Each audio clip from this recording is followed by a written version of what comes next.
I had a friend of mine who was the largest individual investor in Bre-X. He had $80 million personally at one point. I encouraged him like crazy to take some money off the table. He did not, and unfortunately, I heard he took his life recently as a result of some of the financial losses he took on that. And that was a tragic story also. There's a lot of tragedy in this story of people who were believers in it and paid the ultimate price, having to take their lives or lost their lives on it. And that's part of the reason I'm out here sharing my stories with investors. That if you're new to the business, don't believe everything you hear in the mining business, and certainly don't bet the farm. It could cause a lot of hurt to you and your family if you let it all ride on some of these names that are out there. Welcome back to another expert interview. This is Bill Powers. I'm your host with MiningStockEducation.com, and I'm reporting from PDAC 2018, and it's my pleasure to be joined by Warren Irwin, top-performing fund manager. Warren, I appreciate you taking the time to sit down with me. Oh, thanks, Bill. I'm happy to do it. And I asked Warren to join us to share his insights regarding mining scams, what to look out for, and his experience specifically from the Bre-X scam of the 1990s. Warren was intimately acquainted with that scam. So Warren, could you begin by sharing a little bit about yourself, what you do with your fund, and also your experience with Bre-X in the 90s? Yeah, a little bit about myself. I run a hedge fund called Rosseau LP. It's based here in Toronto, and we've been running the fund. We're in our 20th year. We have one of the top performing funds in the country, possibly the top performing fund. And so we've worked very hard over the last couple decades to make as much money as possible. The bulk of that money has been made in mining, specifically in gold, and secondarily oil and base metals. So, I've been around a long time, and prior to that, I worked at Deutsche Bank in their proprietary trading group, and I've been in the business since 1986, so roughly 32 years grinding away on Bay Street. What's interesting, I first touched on Bre-X when I was working at Deutsche Bank. I worked there for 3 years prior to starting Rosseau. And what was exciting to me about it is I just heard about it, and I'd been just starting to tweak my interest in gold stocks. And it was also interesting for me is in 1991, when I graduated from MBA school, I spent some time in Indonesia, and I learned that it was a fascinating country. I had a professor who lived there who was really, really good to me, and he was able to show me around the country, gave me his car and driver, and I learned a ton about Indonesia. And what really occurred to me was there's a lot of money to be made there, and a very fascinating place. So when I combined my interest in gold with Indonesia, I was all over the story, and very exciting at the time. I pretty much took all my savings at the time, which was about $250,000. I'd saved up initially about $80,000 to buy a house, but then I managed to triple that money in a real estate investment. Then I took the $250 and put it into Bre-X at around $18 level. So as it grew, I realized very quickly I had a lot of money at stake. At one point, I had a position of $5.6 million worth. Wow, that's a lot of money. Well, yeah, especially over 20 years ago, it was a lot of money. And for a guy who was in his early 30s, it was quite a bit of money. So I really needed to follow the story closer than anybody else. And given I'd been to Indonesia and had some good contacts there, I thought it was really important for me to jump on a plane and get down there. So I followed it as best I could here in Toronto, but I jumped on a plane, went down to Indonesia, established a lot of contacts with the media, with other investors in Jakarta, and I managed to talk my way onto one of the first site visits, which was really good. And I went to the site, looked around. I was pretty new to the business, so I saw a number of things which I had some questions about, but in general, things were good. One of the things that really freaked me out a little bit was I was having beers one night with the head of the local assay lab, and he was quite nervous. And I asked him, I said, John, there's gold there, isn't there? And he almost, frankly, jumped right out of his skin. So it didn't exactly make me feel too great. But some of the other factors that were positive were... Well, can I ask you, at that point, what was your position size in Bre-X at the time you got that response from him? About 5.6 million, probably almost my peak position. And the other things I look for when I was on site, I look for, are the locals fooled? And obviously I had a level of skepticism going in anyways.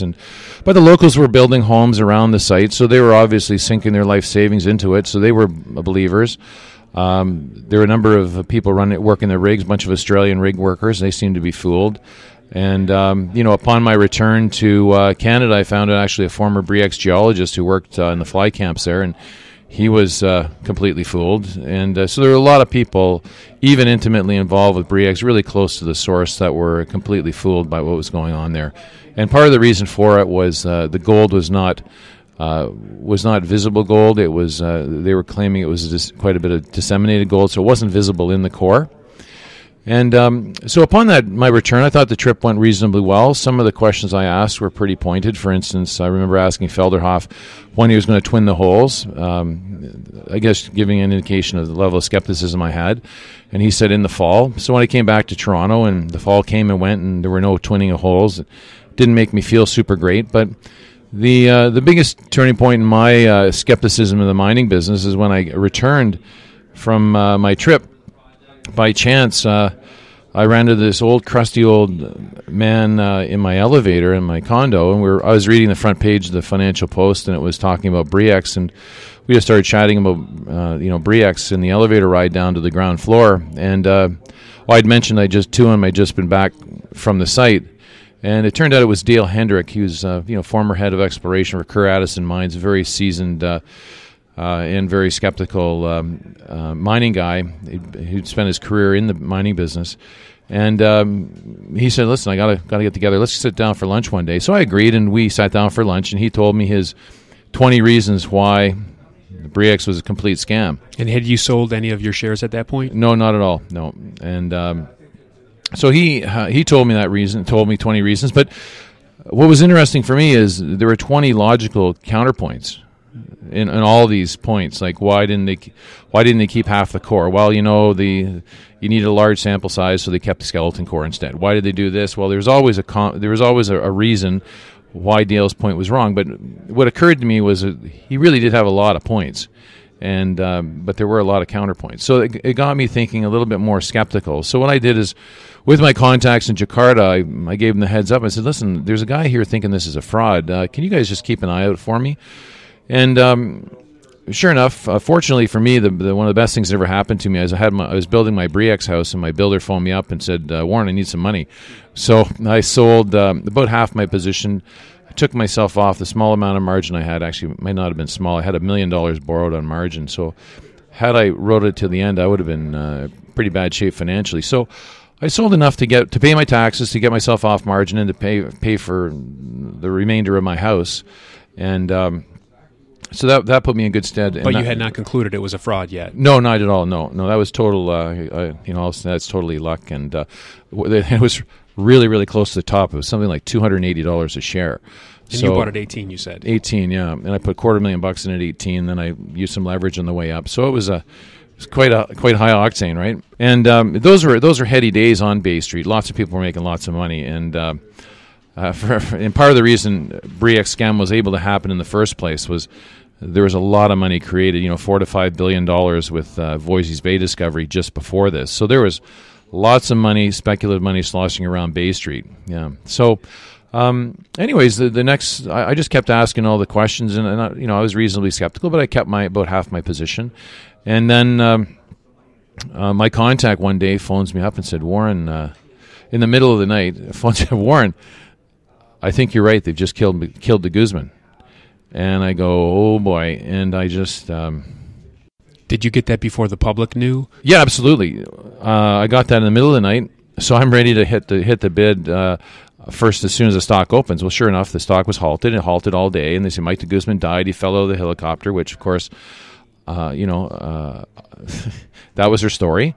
And so I phoned up the office in Jakarta or somewhere, one of their offices, and said, well, where did he fall out? Because I'd been on that exact helicopter, and they claimed he fell out between Samarinda and the site. And what concerned me about that is I knew the pre-flight inspection, and they were very, very stringent to make sure your seatbelt was on, that the doors were shut, and the doors were locked, and that was a total impossibility that he accidentally fell out of a helicopter like was being portrayed by the company.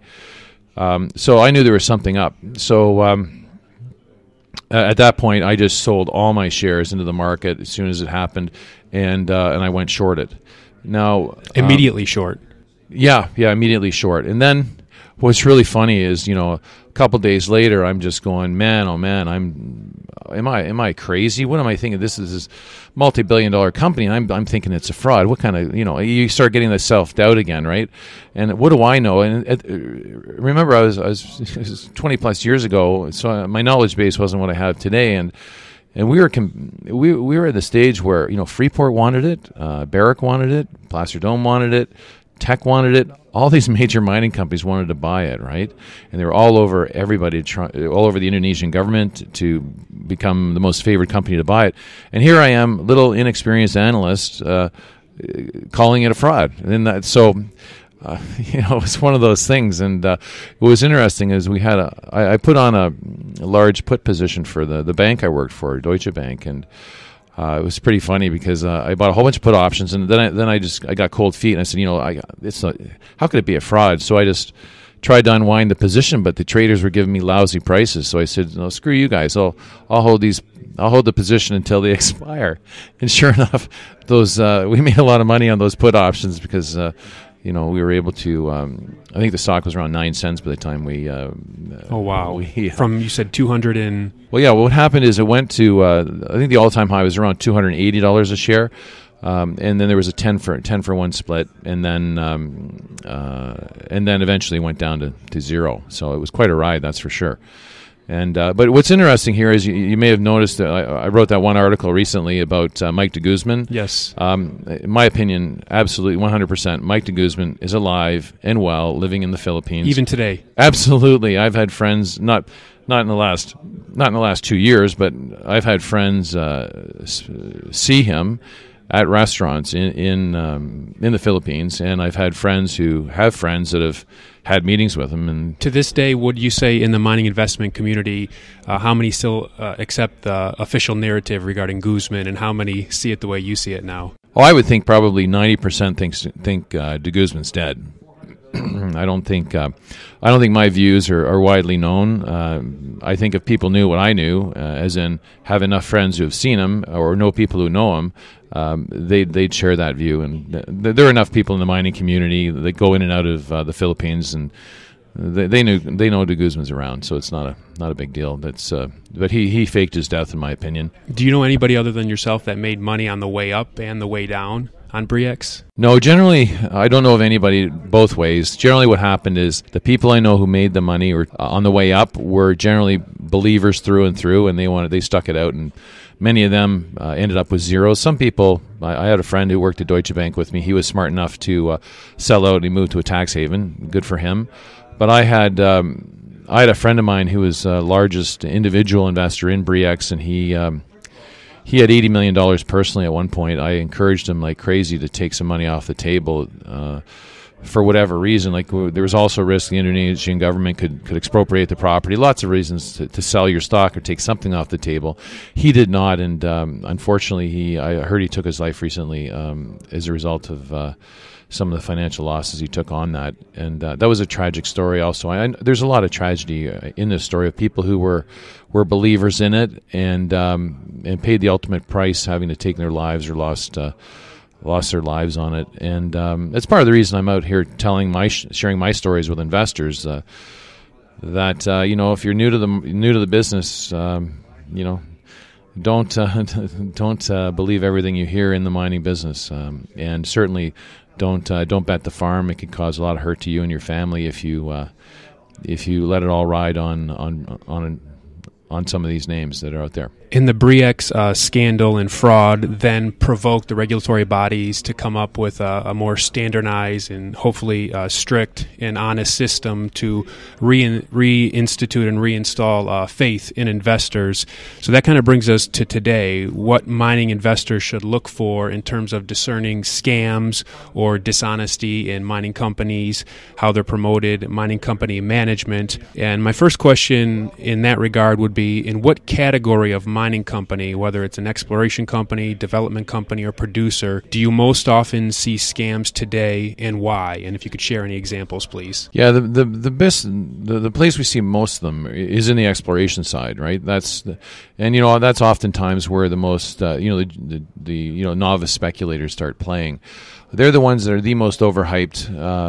They're the ones that are have the most baloney floating around about them, and they're a lot of arm waving and a lot of hype and a lot of promotion, and that's the most dangerous part of the junior market. What about producers? What would a scam in regards to a producer look like? Yeah, producer scams are a little tougher. The thing I've noticed with respect to producers are, for instance, I'll take case in point, Colossus Minerals. That was in Brazil, where they basically actually built the mill, built the ramp down to the ore body, and then nothing ever happened. It never got into production, never produced. The other one is Rubicon.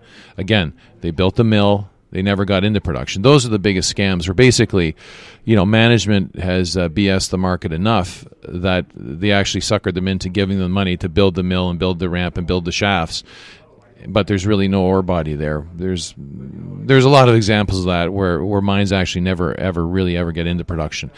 But as far as mines that are actually in production, have run for several years, those are tougher to see scams with. Areas I find that is you'll get management playing games a little bit with those, but where they'll basically, if they're having a rough quarter, they'll take some high grade, run it through the mill, they'll make up their numbers, and then things like that. But that's generally on the fringe. In the terms of the mining business, that's where the smallest amount of scams take place. But they can indeed play with the production numbers by playing around with grade a bit. Where do you most frequently see dishonesty when it comes to official regulatory filings? You have the PEA, the pre-feasibility, feasibility, the resource estimates. What documents do you most frequently see dishonesty in? Yeah, well, I think the consultants take the resource estimates reasonably seriously, and I have not been able to see outright fraud in those at all, based on my experience.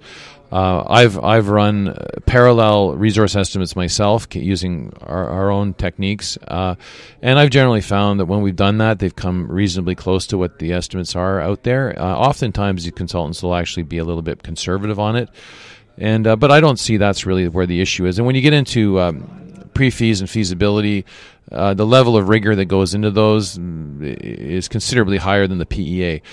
The area I find the biggest amount of dishonesty is with PEAs, and I can't frankly believe it that some of these consultants will sign off on some of these PEAs. So are they almost useless? It's more just a promotional item? I imagine there are some PEAs that are useful, but for instance, with the junior market, I'll give you an example. I know of one very well-known mining stock promoter, and I went to visit all his properties, and I asked them what the IRR was on their project. They said, well, after-tax IRR of 15-18%, which is not great, not terribly bad, and so they're hanging that on their hanging that up to tell everybody what their after-tax IRR is. But when you look at their PEA, you realize that the commodity price they used is 50 to 75% higher in the PEA. That was, I found that completely disgusting to see that, but that happens all the time. There's another example too, where, of course, the biggest one you have to look for is look in the appendix of the PEA and find out the commodity price assumptions. They love to use long-term commodity price assumptions rather than spot. And this one instance, it's just absolutely hilarious. Not only did they juice the number on the commodity price they used, which is completely ridiculous, but the reality is the mine will, under no circumstances, in my opinion, ever get built. Period. End of story.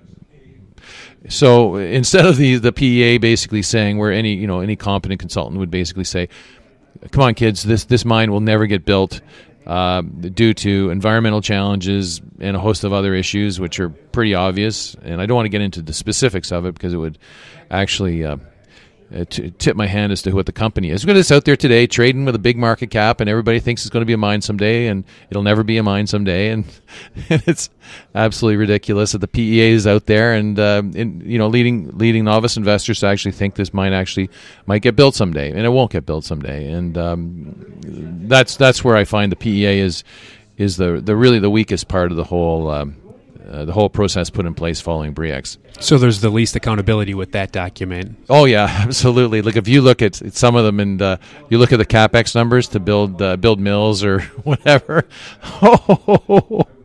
they are laughable. Some of them, it really is a joke. And I talk to mining engineers and I run the PEAs by them. And they go, "Oh wow." They must have really been under a lot of pressure by management to crank down those capital numbers to make the numbers work, and that's the issue. And so, yeah, watch out for PEAs. There's a lot of fantasy PEAs out there, that's for sure. Are there certain commodities, gold, copper, uranium, etc., that are easier to perpetuate a mining scam with, and why? It's an interesting question. I'm just wondering if there's one that might be the easiest. Like if I was a scammer, which one would I scam? I'd probably go with gold. The reason I would go with gold is it's the one the most hyped up. Like people don't get super hyped up and excited about uranium or copper, right? Like, it just doesn't seem to instill the amount of excitement and greed factor in the novice investor. Whereas gold has been salted. Basically the tampering with the samples. What I mean by salted, for those of you not familiar with the term, is basically putting gold in the sample bags, going to the lab, and hence inferring that gold actually came from the drill core, and then hence inferring that into some sort of resource. I think gold is probably the best one to pull a scam on. The other one you have to watch too with respect to scams is where you've got metallurgical issues. You basically, where a junior picks up a property, everybody knows it's a massive deposit, let's say one that has often metallurgical issues, zinc. They'll pick up this massive zinc project and get everybody all excited about it, and the zinc market's hot today, but the reality is it'll never be mined because the issues are just too great with respect to the impurities, and the metallurgy just doesn't work. Like right now, you're looking at we're seeing hype in the lithium space, and there are some lithium projects out there that you have to watch the impurities on, and cobalt. Cobalt. It's a flavor of the day. You have to watch these flavor of the days. People will jump all over them, and then they'll get tired of them, and they'll just leave you in the dust. I'm not a flavor of the day kind of commodity kind of person. I find that they're great for the short term, but long term, you don't want to play it because it just gets overhyped in the short term. It runs up, gets overly priced, and then collapses. And you probably want to buy after the collapse rather than... Have you seen scams with niche metals, the smaller markets, the vanadium, tungsten, markets like that? Have you noticed any mining scams in those lesser followed metals? Oh, yeah, for sure. For sure. I've seen it. I'm not saying I've seen it all because there's always new and innovative scams that they produce. I remember going to visit a graphite deposit, and these guys they picked up in the latest trends in graphite, and they were saying, well, we have a very special type of graphite, very uniquely made, very uniquely aimed towards the graphene market, blah blah blah blah blah blah blah. And then they start working out other numbers and say, well, look how much cash flow we're going to generate, and the numbers were off the charts. We're going to make hundreds of millions of dollars a year. And, it was just almost a layup, right? Until I got back to my desk and just looked at the size of the market for graphene. And they were going to sell, probably, they were anticipating selling like 10 times the entire market of graphene in a given year. So that was not going to happen. So they were full of baloney. And, a lot of people were buying into it, and they were just running up the stock. And I don't know where the stock is today, but that was an example.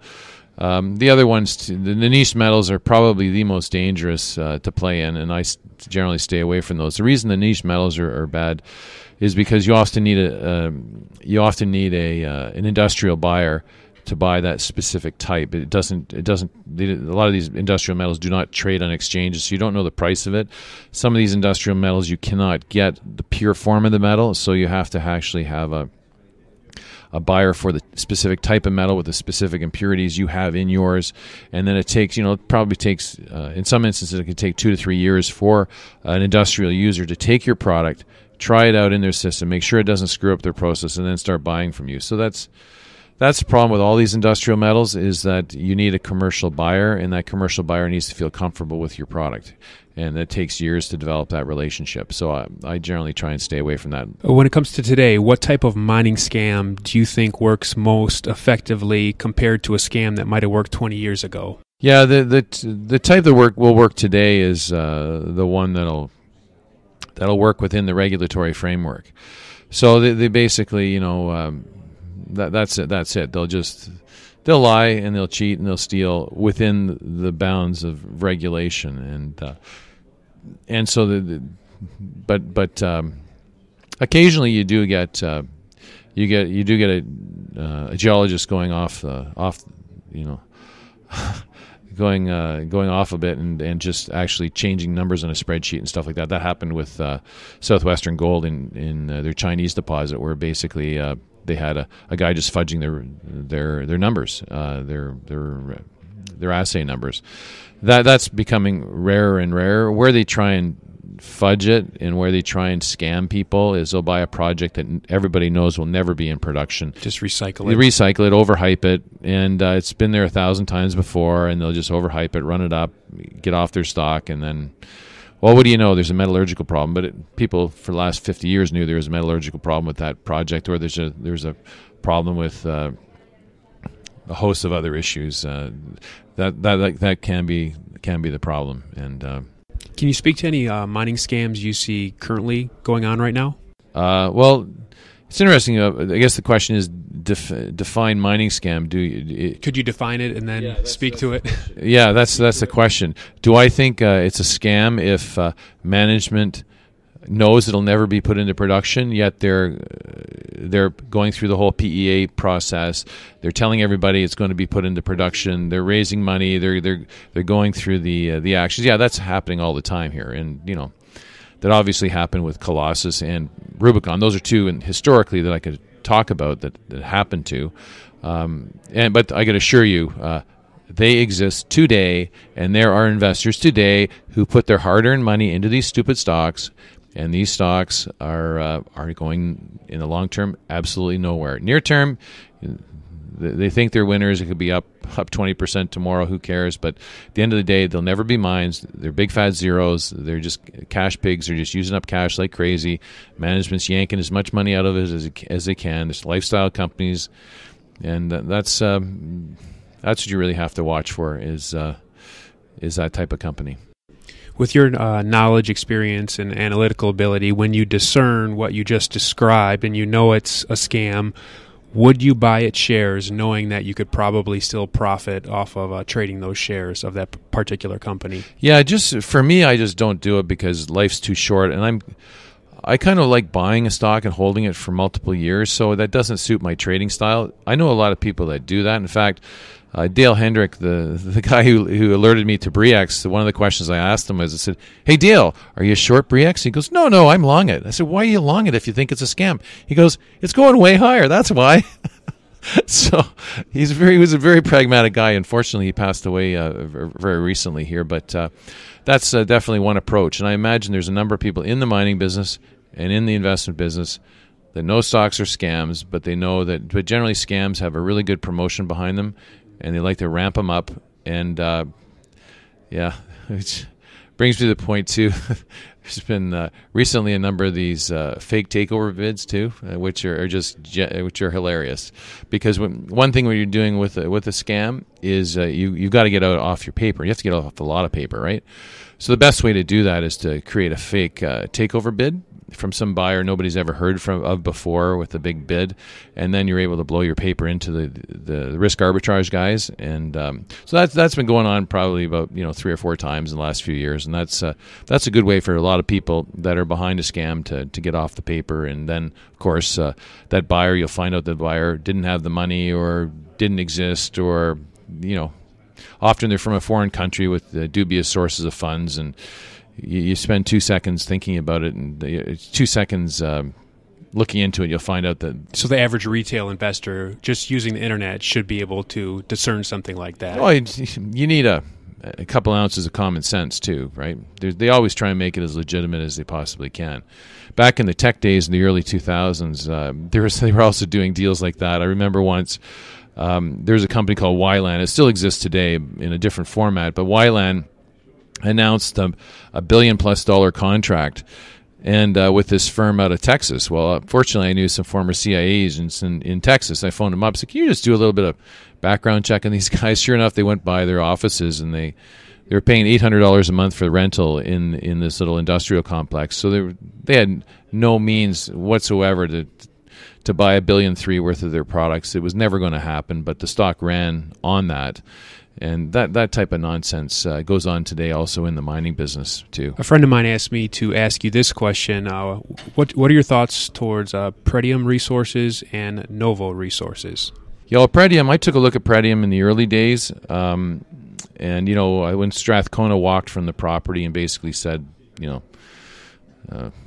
I'll leave it up to you guys to dig up what they exactly said, but because I don't want to misquote them. But they're no longer involved in the project, and they had some serious questions about it.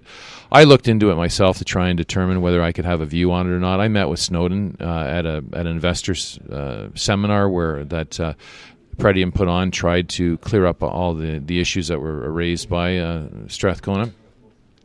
And I met with Snowden. I talked to Snowden, and I wasn't getting the answers I liked. I didn't think. I think they were trying to snow me with a bunch of technical information that, and I didn't believe much of what they were telling me. And my undergraduate degree is in mathematics, so I understand probably a lot more than most people would with respect to the mathematics behind an ore body, especially one as nuggety as that one. And I don't think they were. I didn't really think they were giving me the straight goods. So I just said I'm going to stay away from this one. And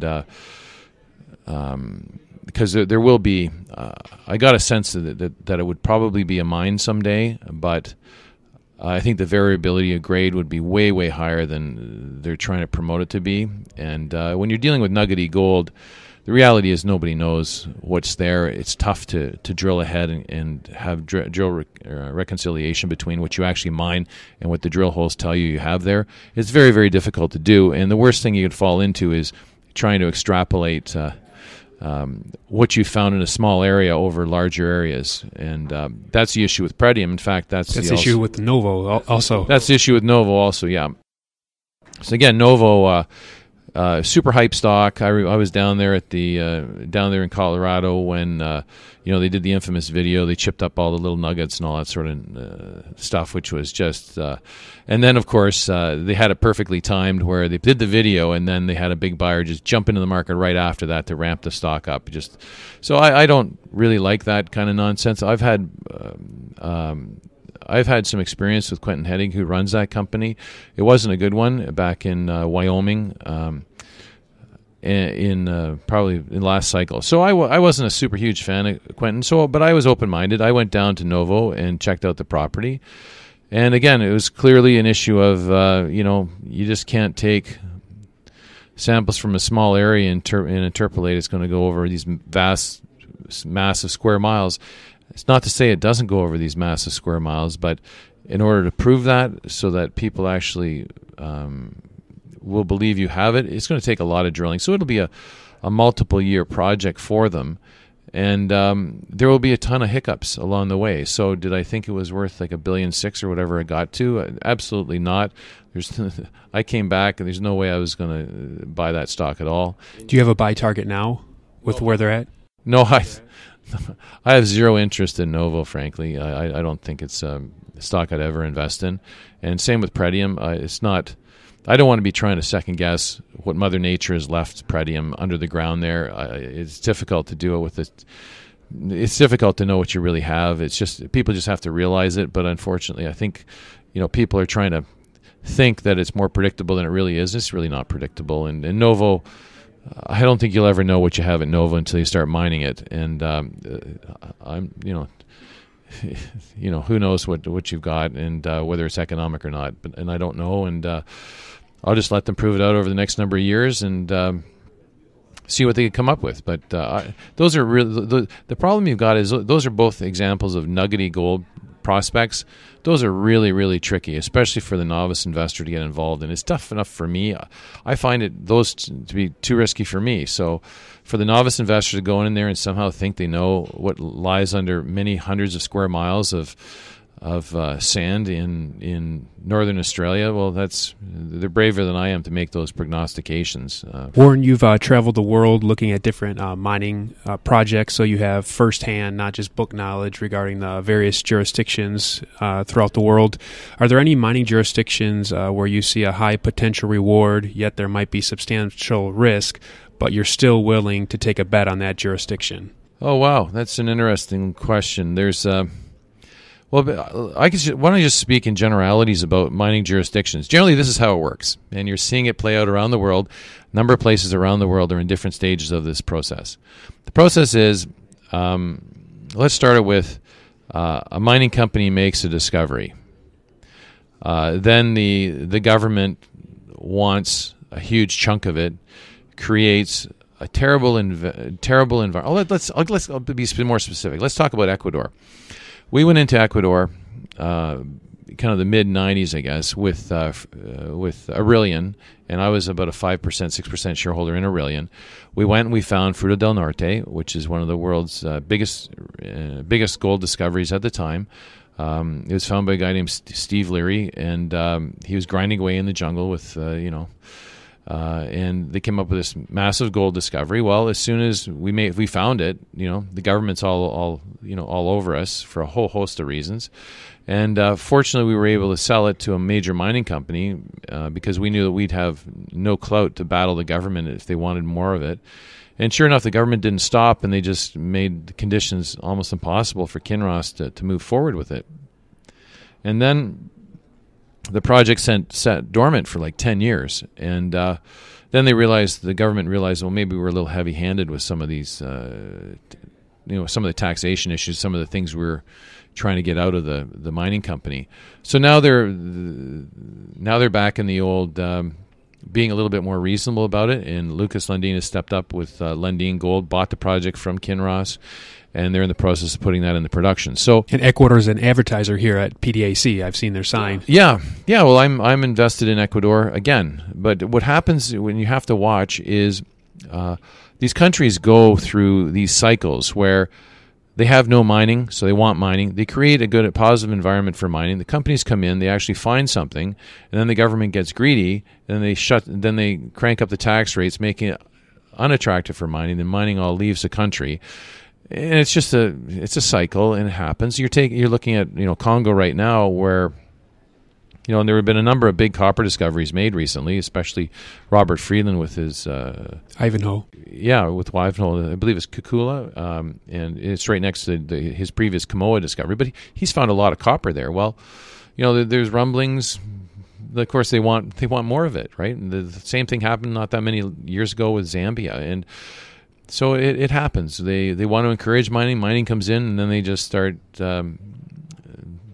cranking up the tax rates on mining companies, and then mining companies leave. And then they find out that there's not enough revenue, there's not enough exploration, and then they make terms a little bit more favorable to mining companies. They'll go in, and then they'll just, once they see the mining companies making too much money, they'll try and tax the heck out of them. So it's a cycle, and it happens especially in the lesser developed countries. And in Ecuador's case, they put on something called a windfall tax, which was, I think it's one of the only examples in the world of a windfall tax. It's the only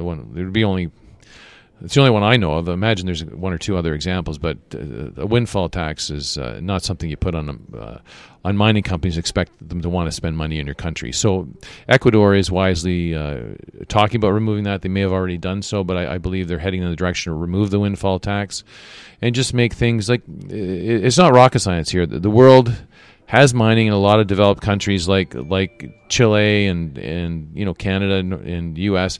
Mining is very well established there. The rules are well established.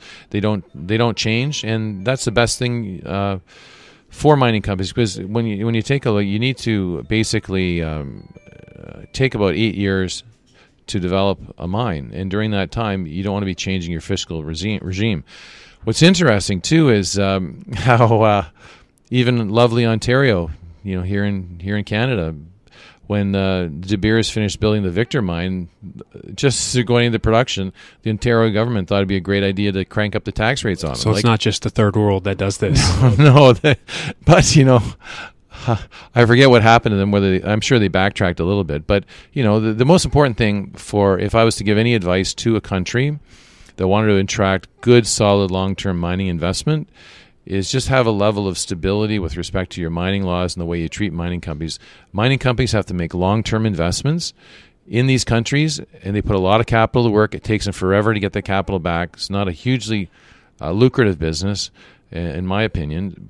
So they have to have a stable framework in order to do this. And if you're changing the ground rules, and just as soon as they're about to make profits or cranking up the tax rates, you're not going to have a good mining business. It's better to keep things reasonable, stable. There's enough precedences out there as to what works in the world. You don't need to create your own mining law with your own little windfall taxes or whatever else you want to do. There's lots of precedents of good mining law, whether it be in Quebec, whether it be in Chile, and just stick with it and keep your promises to mining companies over multiple decades, and you'll have a good, healthy, strong, and vibrant mining industry. Well, Warren, this has been an extremely insightful conversation where you've been able to share wisdom with myself and the listeners. I mean, there's a lot of insights here that we can gain that can really help us not to make a lot of the mistakes that cause people to lose a lot of money in this very volatile sector. As we conclude, is there anything you'd like to share in conclusion with the listeners? Yeah, probably the biggest thing is for any novice investor, and I've been doing it for 32 years, right? So if you've done it for less than 10 years, you're novice, right? And whether you think it or not, you think you might know everything. But the mining sector is a very risky sector. It can take your money very, very quickly. Don't fall in love with stocks, and don't be overly confident, and just do your work as best you can. Do your very best, but don't fall in love and don't get too overly confident, because that's a recipe for disaster. Well said. Warren, thank you for joining me today. All right. Thank you, Bill. Cheers. Thank you for listening to this Mining Stock Education podcast. Please subscribe and share with like-minded investors. Visit us on the web at MiningStockEducation.com for more resources on precious metals and natural resource investing. At our website, you can also sign up for our free newsletter for interview transcripts, stock picks, and more.